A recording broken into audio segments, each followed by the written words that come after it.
Welcome to Dental All Stars. I'm Eric Vickery, president of coaching at All Star Dental Academy, and I'm very excited to interview our guest today, Brannon Moncrief. He has over 20 years of dental industry experience as a banker, a broker, a sell-side advisor. His firm, McLerran Associates, specializes in providing practice, valuation, sell-side advisory, and brokerage services to large practice owners looking to monetize their business in private buyer sale or DSO affiliation. That is a mouthful, my friend. How are you? I'm good. I'm good. Good to see you. Thanks for having me. Yeah, glad to have you on and excited to dive in. I get a ton of questions. I feel like every day I've got a client asking me, hey, what's going to happen when it's time for me to sell my practice? And so I will assume the role and be the middleman here and just pass some questions on to you and just see where this takes us. We'll just hopefully create just a ton of value for people who are thinking about this process. And so why don't just give us an update on the practice transition, just the landscape, the overall view of things, and what you guys are seeing on your end. Let's start there. Sure. So the marketplace is essentially bifurcated into two different landscapes. You've got the private buyer world, traditional practice sales, what we call doctor to doctor practice transitions. And then you've got the DSO and private equity landscape. That's really caught fire and emerged over the past, let's say, 5 to 7 years. Been around for a while, but a tremendous amount of consolidation over the last 5 to 7 years. So let's kind of break that conversation into two pieces. Talking about the doctor to doctor traditional practice sale arena, that market has not changed remarkably over the past 10 to 20 years.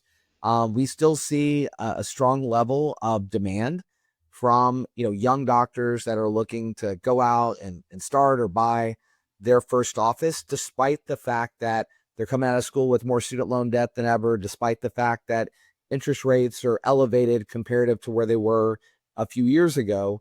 You still see a lot of entrepreneurial doctors that are pursuing practice ownership. I think a lot of that is surrounding the fact that a lot of people chose to go to dental school rather than go to law school or medical school or what have you. So you've got more graduates. And there's definitely been a shift towards the female demographic in dentistry. And some of them are not pursuing practice ownership or waiting longer to pursue practice ownership until maybe after they start a family.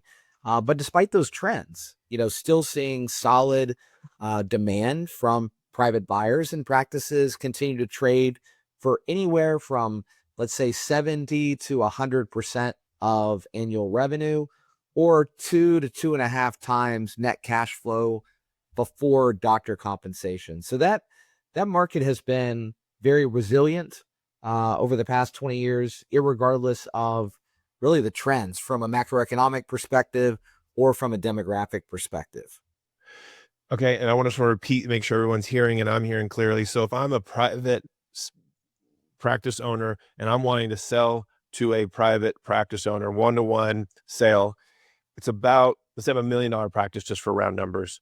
It's about 75 cents on the dollar for collections. I would sell my practice around $750,000 and approximately. Ballpark, depending on the profitability and depending on several other, qualitative factors as well as geography. Yeah, the practice is Yes. going to trade for 70 to 100% of revenue, right? There's some markets, Yeah. especially like rural or tertiary markets where you have limited demand. Practice is Yes. probably going to trade on the lower end. Or if it's a Yep. specialty practice, outside of pedo ortho, which trade for premiums, it might trade on the lower end.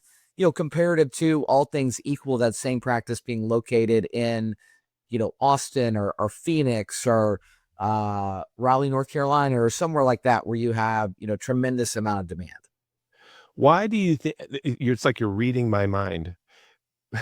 I have here, why is it so hard to get buyers into smaller cities? I feel like, these practices, from my perspective, crush it. I mean, they have like, feels like no competition. The new patient flow is amazing. They're not fee for service. They're at a network, maybe fee for service, but they're not an in-network practice. They're doing quality dentistry. Patients are plenty. Why is this such a hard, it feels to me, from my perspective, it feels like it's such a hard sell to get dentists to move to that area or want to be there. They all want to be in Louisville. They all want to be, like you said, Phoenix. They want to be in bigger cities where it feels to me like the competition is higher. You have to pay your employees higher. Your rent is higher, and there's a lot more in-network competition. So do you have any perspective on that? Because it baffles me from as a business, coach from that perspective. I don't understand it. Do you have any experience with why this is? I mean, you definitely hit the nail on the head in regards to the fact that in rural markets and tertiary markets, you've got lower overhead, higher profitability, less competition, much more favorable environment to be a practice owner. However, the young generation is focused on lifestyle. And whether it's the dentist or their spouse, they want to live within 60 miles of a major metro area because they want access to what those areas have, right? Great restaurants, lifestyle, places to spend money and have fun. So it's getting harder and harder to get the younger generation to consider going out to those tertiary markets unless maybe they've lived in the city for a while and they started a family and they realize that they don't want to be in the city to raise a family, or they grew up, in a more rural environment and that's what they know, that's what they love, and they want to go back there. From the coach's perspective, feels like, yeah, I want to live there with the lifestyle. And then you go there and you have your practice, you can't afford the lifestyle, but you're there because it's such a competitive market. And then we get clients going, hey, how do I grow? How do I get better? And it just is, for me, such a no brainer. But what do I know? 28 years in dentistry. I don't know anything. So you're right, though. There's a peripheral draw. That's the only thing I could put my finger on to think, okay, why would they choose this? So I totally hear what you're saying. A couple other things to unpack about the private buyer marketplace, because there have been a couple of things that have changed. And that is, smaller, more antiquated practices have become nearly impossible to sell. So we've been around for 35 years and we will not take a practice to market today if it has revenue of less than 700,000, or if it's extremely antiquated from an equipment and technology and build out perspective. Because buyers have certain expectations, both from an aesthetic perspective and a technology perspective, but also from an income perspective. If they're coming out of school with more student loan debt than ever, and they've got high lifestyle expectations, they need to make more money than the previous generation just to pay their bills. Yeah. So they have to buy larger practices that have significantly higher net cash flow than a smaller practice would throw off. So for that reason, smaller practices, antiquated practices have become increasingly difficult to sell.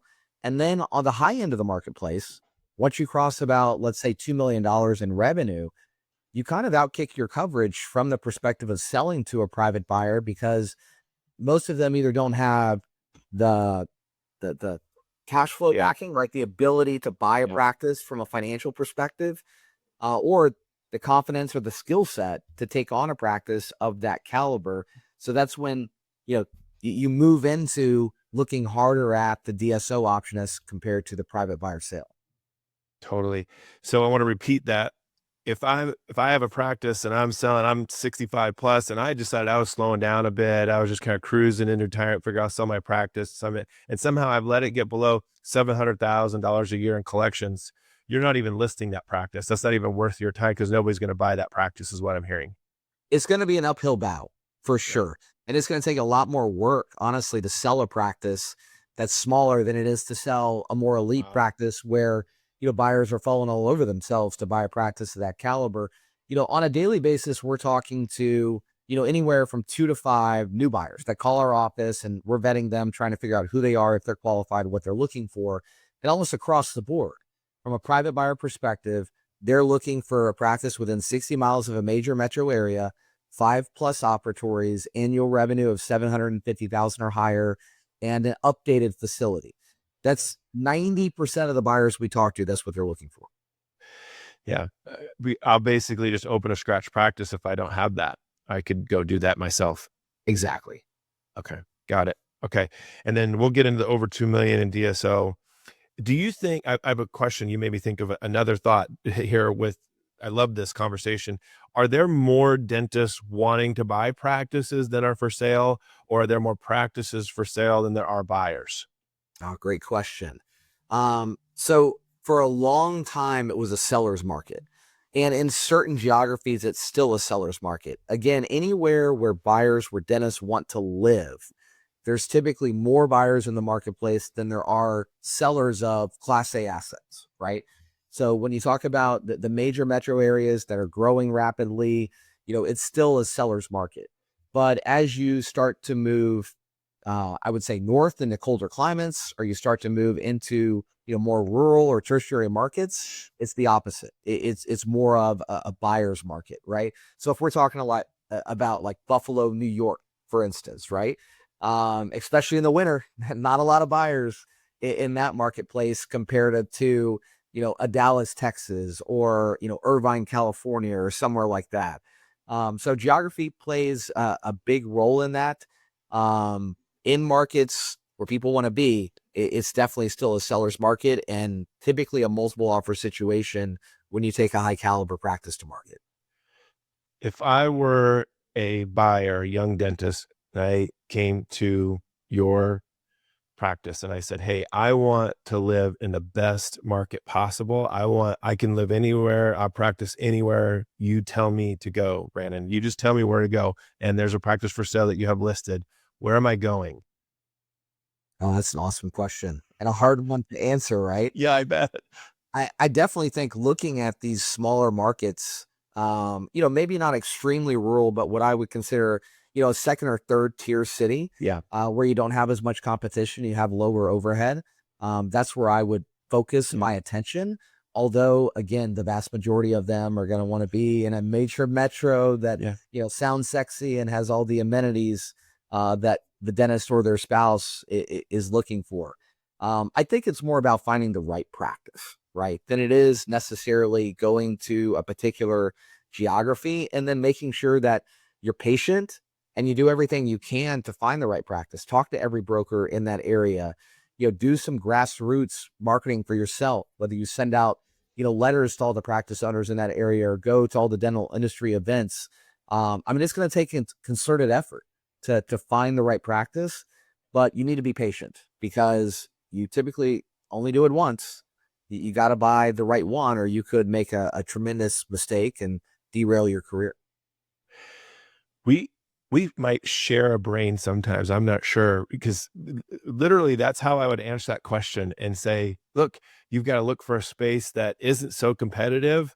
Maybe it's warmer, maybe it's colder, whatever you want, and then not be so tied to what you've always grown up in. If you want to have an easier go at running a very successful business, it feels like the coaching clients we have that struggle the most are in bigger cities, more competitive markets. They're fighting with PPO rates, and they're trying to figure out, how do I get out of network with that instead? And the ones that have just an easier go at transitioning to a practice they really can envision are in that description you just provided. So I could not agree more. All right, so now we've been holding at bay the DSO side of this. So how do we compare? I'm your client. I'm a dentist. I don't know if you want to use round numbers, 1 million or 1.5, whatever you want to use. I've got a practice that collects $1 million a year. How do you evaluate my practice if I'm selling to Dr. Smith versus if I'm selling to DSO? Yeah. So at $1 million a year in revenue, I would say 90% of the time, the DSO sale is not going to be compelling, right? From an economic perspective, because what we're really looking at first is economically, is there a gap between the private buyer valuation and the DSO valuation? So let's talk about a practice with top line revenue of 2 million, because that's where the conversation starts to get more compelling. So let's say just real quick to interrupt you. So if you're listening to this and you're not collecting $2 million and you've been thinking, oh, maybe DSO, maybe not. Maybe that's not even on the table then, correct? Right. I'd say, $1 million in revenue, 90% chance it makes sense to go the private buyer route. $1.5 million in revenue, now we're maybe 50-50. And then once we tick up to 2 million plus, now it starts to tip the scale towards the DSO route compared to the private buyer route. And one is just economics alone, right? So $2 million top line rev practice with, let's say, $500,000 in EBITDA. So 25% EBITDA margin, very healthy EBITDA margin. but definitely achievable if you're in the right market and running a practice in the right way and working with your team to make sure you're optimizing it.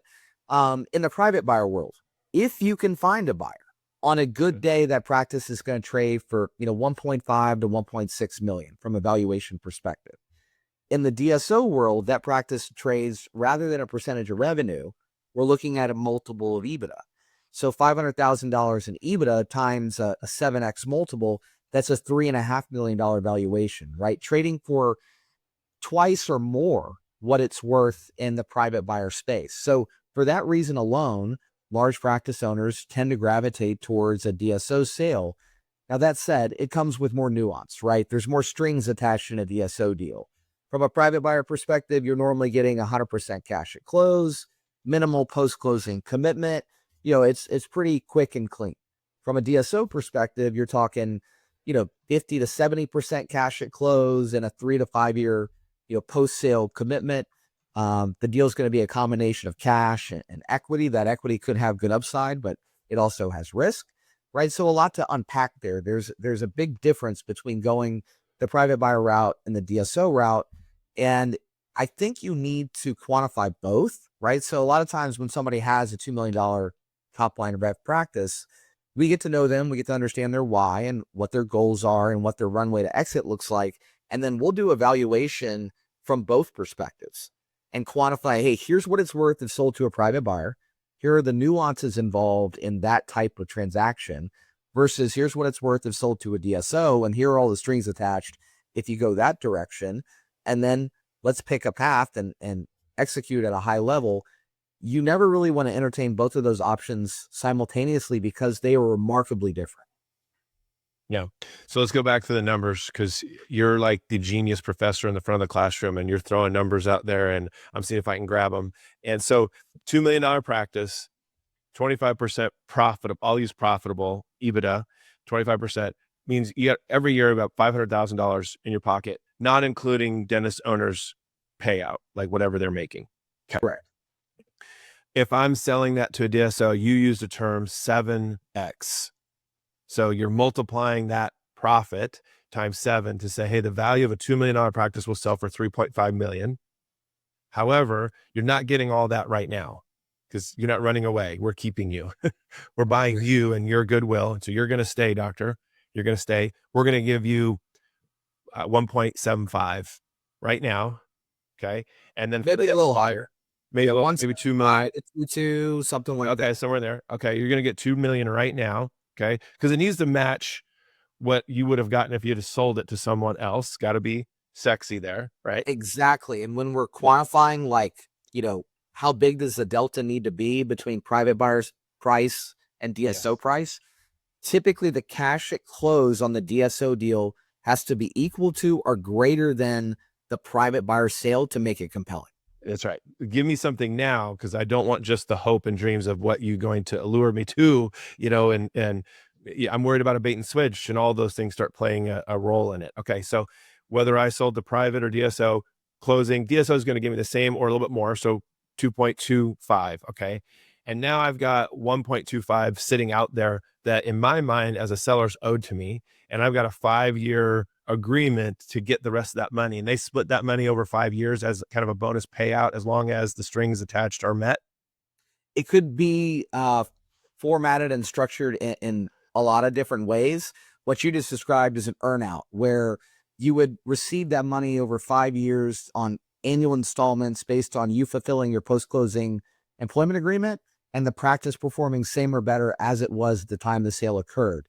What we more frequently see is equity, whether that's retained equity in your own office, what we refer to as joint venture equity, or holding company equity, equity in the DSO's parent company, or a combination of both. Sometimes you'll see 60% cash at close and the remaining 40%, 30% of it's equity and 10% of it's on an earnout. I mean, there are so many variations on deal structure, and that's why it's so important. If you're going to take your practice to the DSO market, you need to have a sell-side advisor and need to create as much optionality and competition as possible to find the right partner for you and the right deal structure for you. And then obviously leverage that competition to increase the valuation. Got it. All right. Now, I think I got it. And while I'm on the 5-year plan, I'm also getting paid as an associate, basically 30% of what I'm net production of what I'm producing as a dentist in that practice. That's correct. You would be paid, if you're a general dentist, probably somewhere in the range of 28 to 32% of your individual collections. You're paid as you would pay an associate.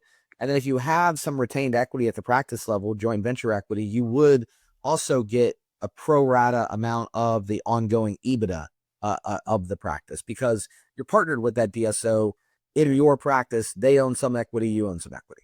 So there's a phrase that gets thrown around out there that I need you to define: recap. Can you help us understand that? Yep.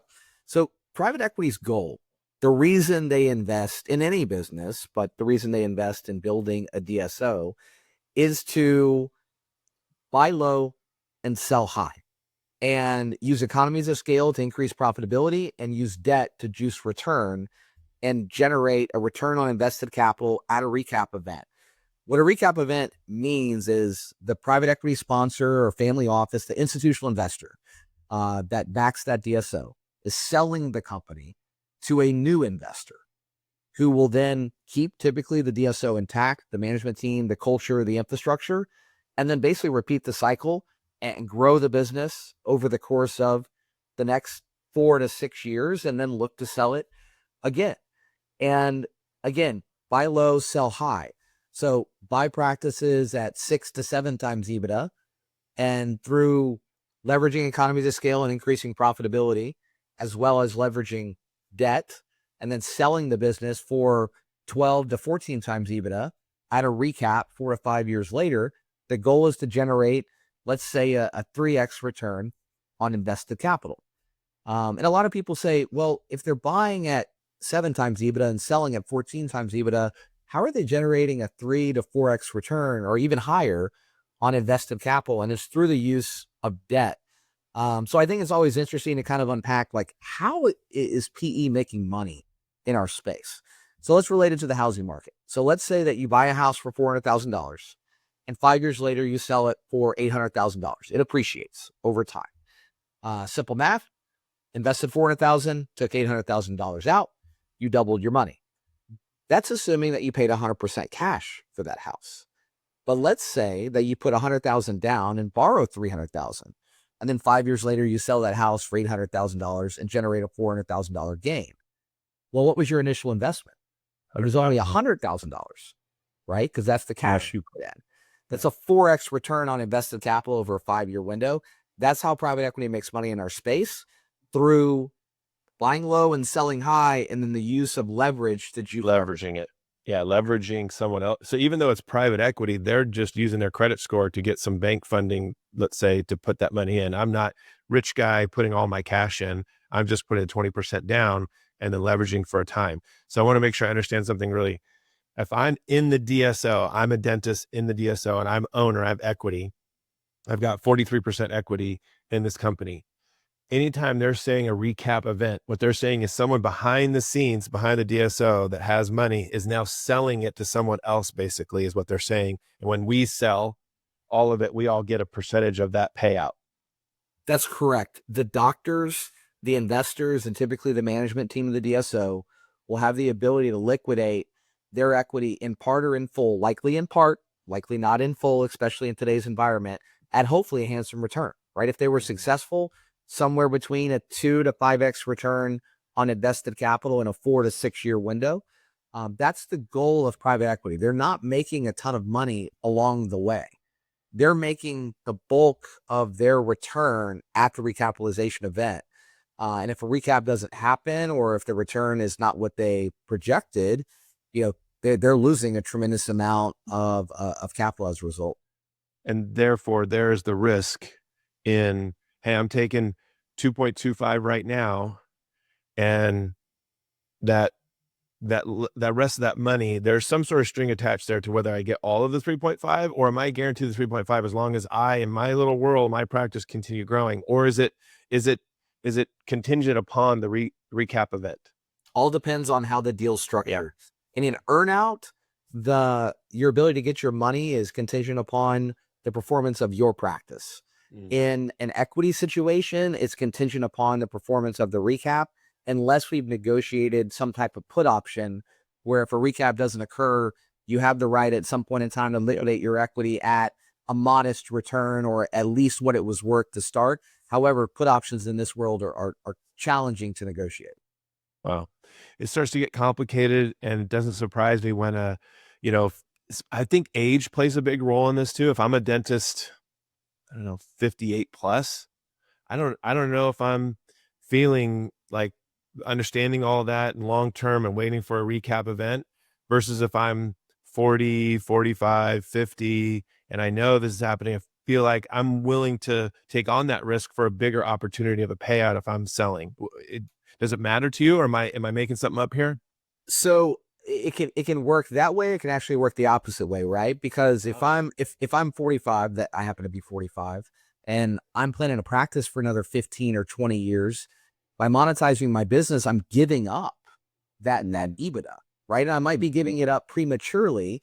And if I got it. lose all of that EBITDA, my partner damn well better be successful on that recap, or it made no sense for me to sell. Whereas if I'm closer to the tail end of my career and maybe I only have a 5-year runway, if I'm taking, 4 times EBITDA off the table in cash at close, then I'm probably not as sensitive as to what happened at that recap because my runway was limited comparative to that younger doctor.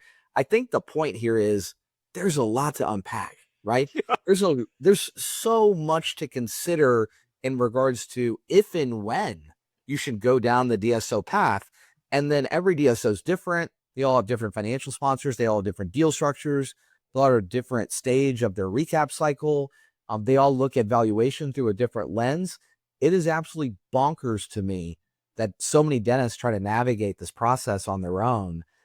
They don't realize how good their deal could have been, Yeah. or they don't realize necessarily what they were agreeing to, or maybe they sold prematurely or to the wrong DSO. There's so many, rabbit holes that you can fall in. And that's where we come into play to just like, hey, objectively, let's talk about who you are, what you have, what it's worth, what your goals are, and then what's available in the marketplace, and if and when this even makes sense.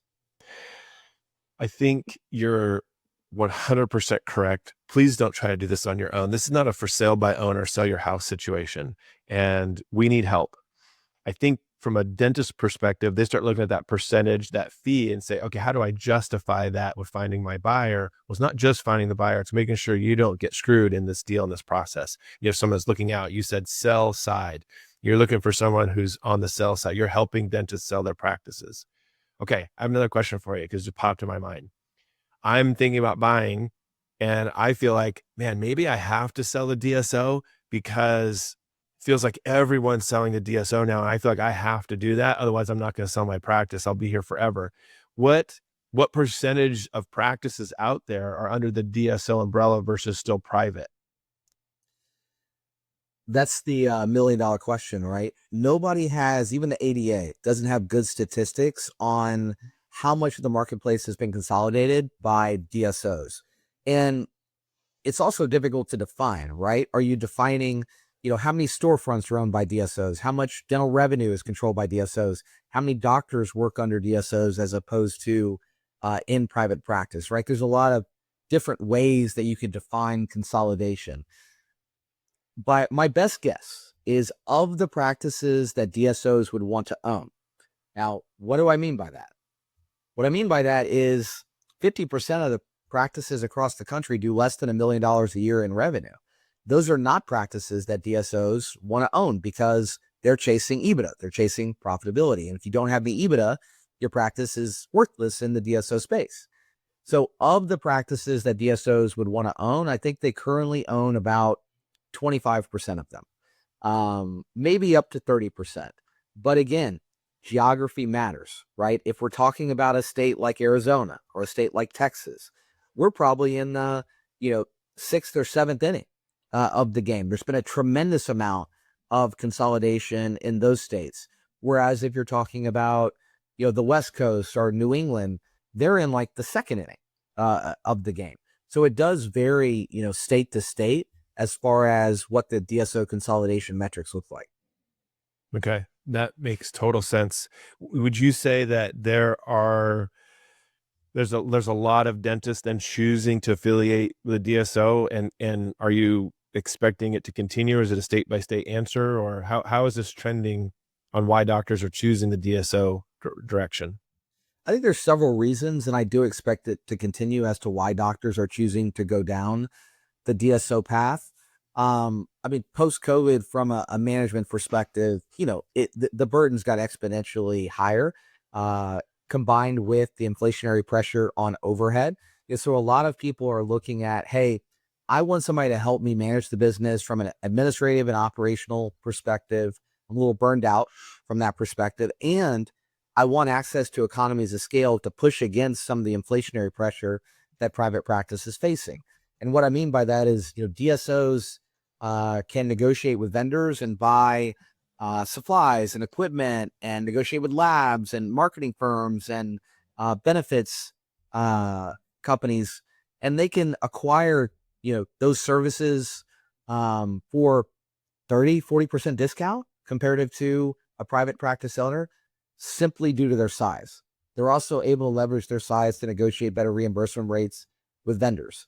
So for access to economies of scale and help from an operational perspective, a lot of people have chosen to go the DSO route because that's what DSOs are good at doing.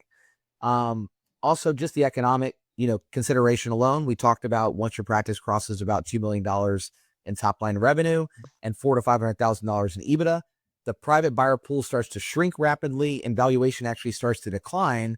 Whereas in the DSO world, it has the opposite impact. Demand starts to ramp up and valuations start to ramp up considerably.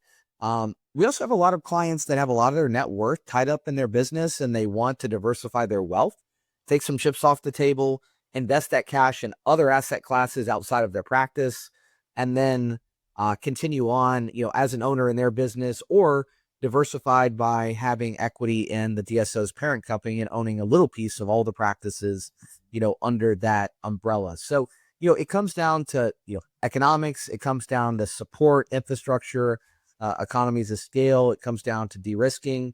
And then, some people don't want to miss out on a window of opportunity, right? At some point, we will hit a tipping point from a consolidation standpoint, where demand starts to come down from a private equity and DSO perspective, and valuations start to cool off. I think we're probably still 5 to 7 years away from hitting that tipping point. But, you need to be mindful of the fact that if you've got this large multi-doc, multi-million-dollar revenue practice, it's likely going to get harder and harder to monetize that from a private buyer perspective. And you don't want to miss, if we are in a bubble or in a window where private equity currently loves the space and valuations are strong as a result. Okay. So we're going to go over time because this is so good. We're way over time, which I love. Okay. So I have clients that tell me, they say this, I just don't, because you mentioned burnout. They go, I just don't want to lead anymore. I'm so tired of finding new team members and I don't want to have to lead them. I think I'm just going to sell to a DSO so I can just do dentistry. And I laugh, and I chuckle, not like to embarrass them or make them feel bad, but because I hear this over and over and over again, so that I know I'm explaining this right to my clients and help them understand, well, probably not what you're thinking it's going to be. How do you gently point that out to them? That's not how it happens. What do you say? I love this point, and I appreciate you bringing it up. If the number one reason that you're looking to pursue a DSO affiliation is because of burnout, or you want help from an administrative and operational perspective, you need to be very careful about who you partner with, because very few DSOs are super hands-on from an operational perspective day to day, right? Our clients are always concerned about autonomy. How is a DSO going to interrupt my autonomy? And typically, if you partner with the right DSO, they're not going to interrupt your clinical autonomy at all. They are going to interrupt your operational autonomy to some degree, but it's going to vary depending upon which DSO you partner with. But if you're looking for support, just understand that all DSOs are going to provide some level of administrative support, right?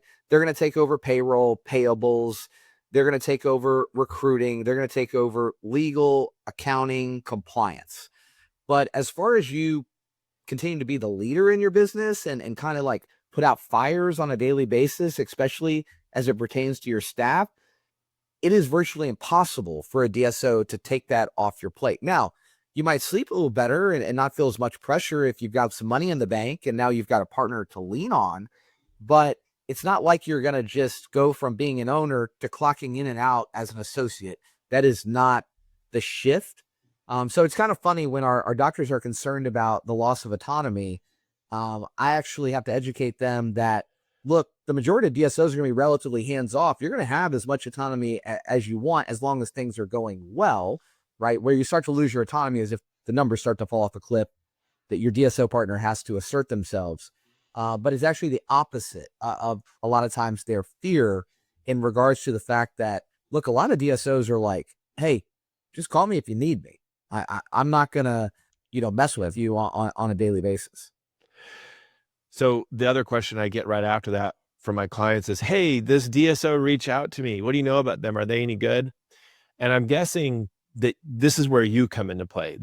We're not asking you to throw anybody on the bus here or anything like that, but I'm assuming that you guys know the ins and outs of most of these DSO groups. And that if we were co-representing a client, I'm coaching them, you're supporting them in their practice transition, you'd be able to say, well, this is what this DSO can do, cannot do. This is one to stay away from. This is one to be involved with. Would that be fair? Yeah, I get the same question. Hey, I have an offer from a DSO. What do you think? And my first question is, well, is this the only DSO you talk to? Like, what is your why? What are your goals? How is your practice engineered? I can't really comment on one offer in a vacuum. And by the way, that's the goal of the DSO, is that you're not at the table, I'm not at the table. They do a deal in the dark and you don't create optionality and shop the deal to other potential suitors. All of them are different in a lot of different ways. So it's critical that you create the optionality necessary to find the right partner and then to create leverage to negotiate the deal structure you're looking for and the valuation you're looking for. So you can't just talk to one, and just understand that just because your friend sold to a particular DSO doesn't mean that they're going to be the right partner for you, depending upon what you're looking for and how your practice is engineered. It's a great answer. All right. So I'm now the dentist. I'm thinking about where I'm at, 1 million, 1.5, 2 million. I'm trying to figure out, hey, I know I've got to sell at some point. I know that's the end result of this. What are the steps that you guys like, hey, these are things you have to do in preparation for that? So first, plan ahead, right? You want to make sure that you plan, ideally 5 years out, right? Especially if you've got a larger practice, DSO is going to require a 3 to 5 year post-sale commitment. If you wait until you're ready to retire or a year or two away from retirement, that option is going to be off the table. So plan ahead, get educated early and often. We often encourage anybody who's within 10 years of monetizing their business to have us do a deep dive, have us do a valuation, quantify what your EBITDA is today, and then talk about what levers you can pull along with your coach, and coordinate and collaborate in that manner to engineer whatever outcome you ultimately want to achieve. You want to make sure that you keep your foot on the gas, right? You want to sell when the practice is healthy. Sell at a peak. Don't sell at a valley. You want to make sure your profitability and your benchmarks are where they need to be, that your EBITDA margin is where it needs to be. And we need to talk about, what drives demand and value, private buyer versus DSO. And we want to check as many of those boxes as we can in advance of a sale so that we can get a good outcome. There's a few other things, that we see, like being very aggressive in what you're writing off through your business. You want to make your financials as transparent as possible. Look, as the owner of a business, I know the name of the game is to show the IRS that your overhead is as high as possible and save money on taxes. But in the couple of years in advance of a sale, you should be more conservative in that regard to make your financials more transparent. We see a lot of practices not reporting cash collections, which is pure EBITDA. So, hey, I'm not the IRS. You can do whatever you want to do. But as we approach, a sale, make sure that you're reporting all of your income. And then, when we talk about key man risk, ideally there would be multiple doctors working in your practice and the practice would not be, dependent on one single provider. So all of those things are things that you need to be thinking about, not just from a sale perspective, but it's just smart business to be constantly evaluating those KPIs and those metrics and enhancing them as much as you can. But you really need to lean in and get serious about all of those things, beginning, I'd say, at least 3 to 5 years in advance of monetizing the practice. At least, I love it. You said keep your foot on the gas. So many of the clients that we run into, just one coaching session or something. Yeah, I've decided I'm going to sell. It's like, okay. So in 2 years, we'll have completed that task. I mean, that's the mindset that I'm telling clients you have to be in, because they'll talk to, guy down the street broker or shine rep or whatever it is. Oh yeah, you'll sell your practice in 6 to 7 months. What do you guys say to clients when they reach out to you, potential people who want to work with you? Like, what's the timeline that it's going to take for me to find a buyer? Is that geographical again? How does that work? So if you're in 60 miles of a major metro area, and I would consider your practice a Class A asset, you're checking a lot of the boxes we talked about, earlier. I would say within 6 months, you're likely going to have money in the bank and be done, whether it's a private buyer deal or a DSO deal. But when the story gets longer and the less boxes you check, uh, and the more rural your practice is, you're probably going to have to plan significantly ahead. It could take a year or two to sell your practice if you're in a smaller town. And then you're going to also need to work with somebody that can get you maximum exposure, right? Because you're probably going to have to cast a wider net and work a lot harder to sell a practice like that than, a practice in a major metro with 1.5 million in revenue and, 7 ops that's healthy and going to have a line out the door, from buyers looking to make an offer. So a lot of it is dependent upon the practice. A lot of it's dependent on the geography. But yeah, just taking a cookie cutter approach and a one size fits all approach to this conversation is extremely dangerous. That's why it's important to talk with, build a team of great advisors. And like I said before, get educated early and often.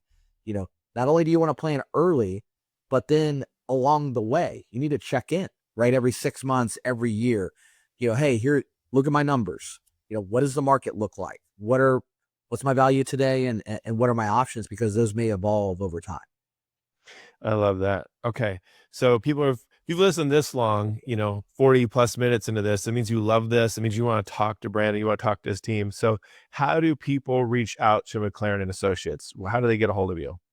Yeah, I would encourage you to check out our website. It's dentaltransitions.com. It's got a lot of articles and conversations, podcasts, webinars, just like this. You can text me and schedule a discovery call.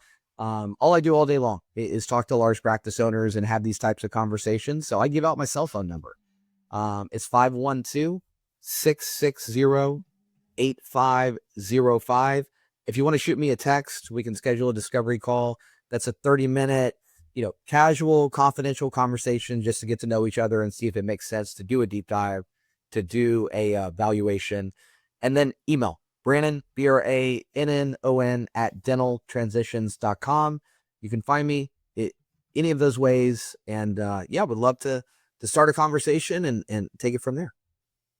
Brannon at dentaltransitions.com. You got it. Perfect. All right. So thank you guys so much for listening out there. If you want to grow your practice, because at some point you're going to want to work with Brandon and his team, then that's where All Star comes into play. So if you want to learn more about how we can help support your practice and help you know the ins and outs of all of this, and be improving your cash flow, improving your revenue, improving your collections, then just reach out to us, Heather at All Star Dental Academy. Just email her. She'd love to sit down and do a discovery call with you as well, and just talk and see how can we potentially support you. And again, thank you so much, Brandon, for joining us. We really appreciate your time. Thank you. Appreciate it. For those of you listening, continue to listen, like, share this podcast with someone who would love to hear this sort of conversation. We'd really appreciate it. And until next time, go out there and be an all-star.